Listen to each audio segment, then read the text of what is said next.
Hello friends, அஸ்ஸலாமு அலைக்கும். Welcome to as Tamil. நான் உங்கள் சாய்ராஷிக். இன்றைக்கி நம்ம சேனலில் எல்லா பெண்களுக்குமே தேவையான ஒரு முக்கியமான டிப்ஸ் தாங்க பார்க்க போகிறோம். எவ்வளோ அழுக்காக இருந்தாலும் மிக்ஸி எப்படி சீக்கிரமாக புதுசு மாதிரி பளிச்சுன்னு க்ளீன் பண்ணுறதுன்னு பார்க்க போகிறோம். மிக்ஸி ஜார் எப்படி க்ளீன் பண்ணுறதுன்னு பார்க்க போகிறோம். அதே மாதிரி சரியாக அரைப்படாத மிக்ஸி ஜாரை வந்து எப்படி சரி பண்ணுறது அப்படின்றதையும் பார்க்க போகிறோம். ஃபஸ்ட்டு வந்து மிக்ஸி எப்படி க்ளீன் பண்ணுறதுன்னு பார்த்துடலாம். 2 டீஸ்பூன் அளவுக்கு பேக்கிங் சோடா ஒரு கிண்ணத்தில் போட்டிருக்கேன். 1/2 டம்ளர் அளவுக்கு வினிகர் அதிலேயே ஊற்றிக்கிறேன். ரொம்ப அழுக்காக இருக்குது அப்படின்னு சொன்னால் எலுமிச்சைப்பழம் வந்து ஒரு பாதி எலுமிச்சைப்பழம் வந்து அதிலே பிழிஞ்சு விட்டுக்கலாம். இப்போ இதை நல்லா மிக்ஸ் பண்ணிடலாம்.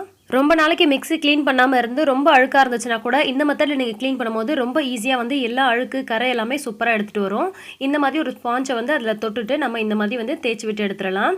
இந்த மாதிரி ஸ்பாஞ்ச் இல்லை அப்படின்னா கூட நீங்கள் காட்டன் கிளாத் இருந்துச்சுன்னா அதில் டிப் பண்ணிவிட்டு இந்த மாதிரி வந்து க்ளீன் பண்ணிக்கோங்க. எப்போவுமே மிக்ஸி க்ளீன் பண்ணுறதுக்கு முன்னாடி அந்த ப்ளக்கெல்லாம் வந்து எடுத்துட்டு அதுக்கப்புறமா நீங்கள் க்ளீன் பண்ண ஆரம்பிங்க.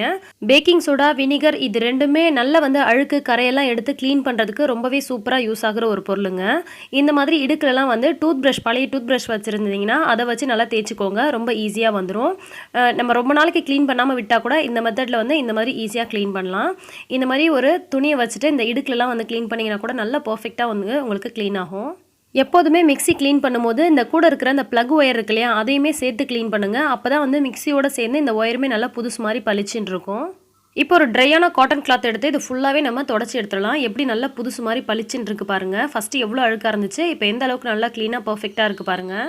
இன்னொரு சிம்பிளான மெத்தட்லையும் இதே மாதிரியே சூப்பராக க்ளீன் பண்ணலாம். கொஞ்சமாக தண்ணியில் டூத் பேஸ்ட் கொஞ்சோண்டு மிக்ஸ் பண்ணிவிட்டு அதை தொட்டு இந்த மாதிரி நம்ம க்ளீன் பண்ணால் கூட நல்லா பளிச்சுன்னு சூப்பராக இதே மாதிரியே இருக்குங்க.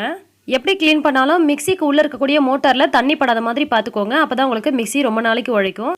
அடுத்தது மிக்ஸி ஜார் எப்படி பர்ஃபெக்டாக க்ளீன் பண்ணுறதுன்னு பார்க்கலாம். நம்ம என்ன தான் வாஷ் பண்ணி வச்சாலுமே அடிப்பக்கமாக இருந்தாலும் சரி உள்பக்கமாக இருந்தாலும் சரி நமக்கு ஒரு மாதிரி அழுக்கு நிறையா இருந்துகிட்ருக்கும். பட் நமக்கு அவ்வளோக்கா தெரியாது. ஸோ இந்த மாதிரி மாதத்துக்கு ஒரு முறை நம்ம க்ளீன் பண்ணி வச்சிட்டோம் அப்படின்னு சொன்னால் நமக்கு பர்ஃபெக்டாக வந்து கிருமி இல்லாமல் அழுக்கு இல்லாமல் நல்லாயிருக்கும். ஐஸ் கட்டி வந்து இந்த மாதிரி வந்து கொஞ்சம் உடச்சி விட்டு உள்ளே போட்டிருக்கேன். இதை வந்து நம்ம ஒரு நிமிஷம் போல் நம்ம அரைச்சி விட்டு எடுத்துடலாம். இந்த மாதிரி நல்லா அரைப்படும்பொழுது அந்த ஜாருக்கு அடியில் உள்ள இண்டு இடுக்கெல்லாம் பார்த்தீங்கன்னா இருக்கக்கூடிய அழுக்கெல்லாம் நல்லா எடுத்துகிட்டு நமக்கு வெளியில் வந்திருக்கும். இதை அரைச்சி முடிச்சு காமிக்கும் பொழுது உங்களுக்கே தெரியும் பாருங்கள் எந்த அளவுக்கு வந்து ஜார் வந்து கழுவி நல்லா வச்சுருந்தது தான். பட் எப்படி வந்து அழுக்கு வந்திருக்கு பாருங்கள் அதுலேருந்து. ஸோ இந்த மாதிரி மாதத்துக்கு ஒரு முறை ஐஸ் கட்டி போட்டு நல்ல ஒரு நிமிஷத்துக்கு அரைச்சி விட்டு எடுத்தோன்னு சொன்னால் அழுக்கு கிருமி இல்லாமல் நல்லா சூப்பராக இருக்கும். அதுக்கப்புறமா நம்ம என்ன தான் வாஷ் பண்ணி வச்சாலுமே அடிப்பாகத்தில் ரொம்ப ஒரு மாதிரி கரை பிடிச்சி போன மாதிரி இருக்கும். அதை மாதத்துக்கு ஒரு முறை இந்த மாதிரி பழைய டூத் ப்ரஷ் வச்சுட்டு நம்ம பாத்திரம் விளக்குறதுக்கு சோப் வச்சுருப்போம் இல்லையா, சோப்போ அல்லது லிக்விடோ எது இருந்தாலும் பரவாயில்ல, இந்த மாதிரி வச்சுட்டு நம்ம க்ளீன் பண்ணி எடுத்துடலாம். பாருங்கள் எந்த அளவுக்கு அழுக்கு இருக்குன்னு. இது வந்து நான் வாஷ் பண்ணி வைக்கிறது தான். பட் இருந்தாலுமே நம்ம வாஷ் பண்ணும்போது இவ்வளோ மைனூட்டாக நம்ம வாஷ் பண்ணியிருக்க மாட்டோம்.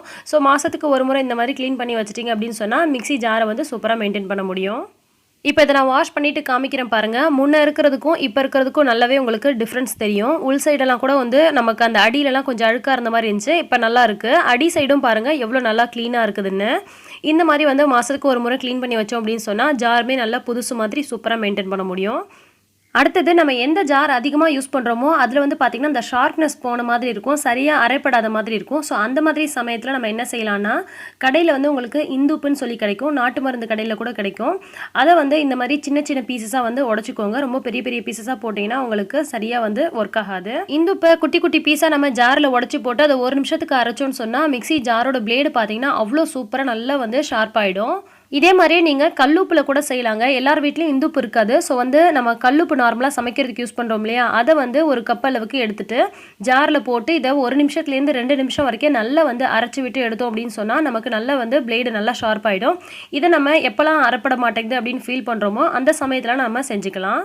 இந்த மாதிரி செய்கிறதுனால மிக்ஸி ஜார் வந்து வீணாக போயிடுமோ அப்படின்ற பயப்பட வேண்டிய அவசியமே கிடையாது. இந்த மாதிரி செய்கிறதுனால அந்த பிளேடு வந்து நல்லா ஷார்ப் ஆகுமே தவிர நமக்கு எந்த விதமான பிரச்சனையும் வராது.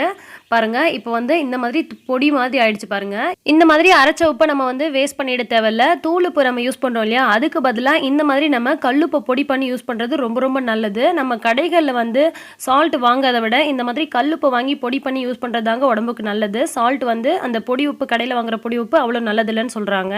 ஸோ எப்போல்லாம் மிக்ஸி ஜார் சரியாக அரைப்பட மாட்டேங்குதுன்னு தோணுதோ அந்த மாதிரி சமயத்தில் இந்த மாதிரி உப்பு போட்டு நல்லா பொடி பண்ணி எடுத்துக்கோங்க. இப்போ பாருங்கள், அந்த மிக்ஸி ஜாரோட பிளேடு வந்து உங்களுக்கே நல்லா வந்து அந்த ஓரத்தில் ஷைனிங்காக தெரியுது பாருங்கள். ஸோ உங்களுக்கு ஓரளவுக்கு நல்லா வந்து ஷார்ப் ஆகிருக்குன்னு அர்த்தம். இன்றைக்கி நம்ம மிக்ஸி எப்படி க்ளீன் பண்ணுறதுன்னு பார்த்தோம், ஜார் எப்படி க்ளீன் பண்ணுறதுன்னு பார்த்தோம், சரியாக அரைப்படாத ஜாரை வந்து எப்படி சரி பண்ணுறதுன்னு பார்த்தோம். இந்த வீடியோ உங்களுக்கு யூஸ்ஃபுல்லாக இருக்கும், பிடிச்சிருக்கும்னு நினைக்கிறேன். பிடிச்சிருந்தா கண்டிப்பாக ஒரு லைக் போட்டு மற்றவங்களுக்கும் ஷேர் பண்ணுங்கள். இதே மாதிரியே இன்னும் பல சூப்பரான டிப்ஸ் அண்ட் ரெசிபிஸ் உடனுக்குடன் தெரிஞ்சுக்க ஆஸ்தமிழ் சேனலை சப்ஸ்கிரைப் பண்ணுங்கள். நன்றி.